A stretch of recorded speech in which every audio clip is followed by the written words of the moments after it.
Thank you. Okay, my name is Dan Cramer. I am running for the U.S. House of Representatives, Tennessee 7th Congressional District. That's all of Chester County, west down to Hardeman, east all the way to Williamson and Montgomery County, and all the way to the Alabama border in Giles County. When I was in the Army, I spent 26 years, most of it flying Chinook helicopters. But in the Army, we don't raise our hands to be bringing up problems. You only raise your hand when you have a solution to the problem. And in the Army, when you walk past a problem without doing anything, then all you've done is you've set a newer, lower standard for what's acceptable. When I retired from the Army in 2012, I was a little frustrated with what I've been seeing going on in the way that Congress has been running the country.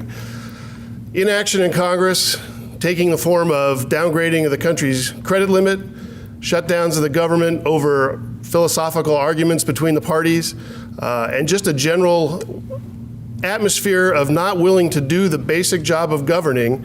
It was such an attack on the ethos that I learned in the military, and that's why I'm stepping forward and I'm ready to serve again and get Congress back to work, providing an America that works for working Americans. Now let me tell you about some of the, since I got a luxurious 4 minutes here, I'm used to 2. Let me tell you about some of the specific ways we're going to do that. You got to have infrastructure reinvestment. We're ignoring our roads, our bridges. We also need to invest in our data infrastructure. It's the 21st century. Every community should have access to internet, high-speed Wi-Fi. If you don't, or high-speed internet, your hospitals can't operate. Your businesses can't move into that area and do the work they need to do.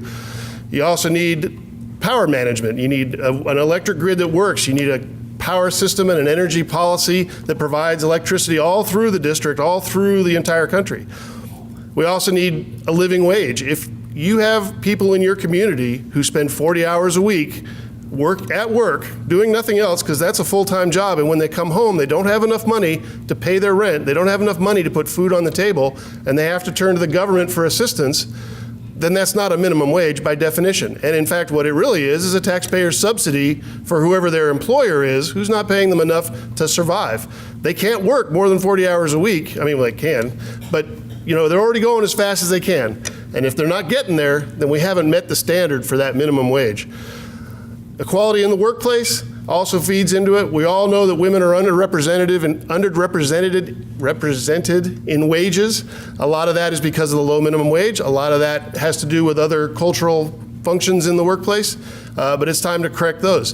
When we have working Americans all pitching in and doing a full day's work and getting a reasonable wage, then it's easy for small shop owners to expand because they have customers that come in. Then it's people who have an opportunity to come and visit Civil War sites.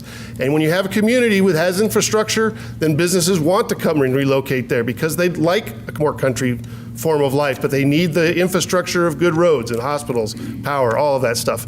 So my name is Dan Cramer. I'm running for U.S. Congress. I need your vote August 7th. Early voting is this Friday, starts July 18th. You can vote on Saturdays till noon. And again in November, I'll need your vote there. Send me to the U.S. Congress. My name is Dan Cramer. Thank you very much for your time.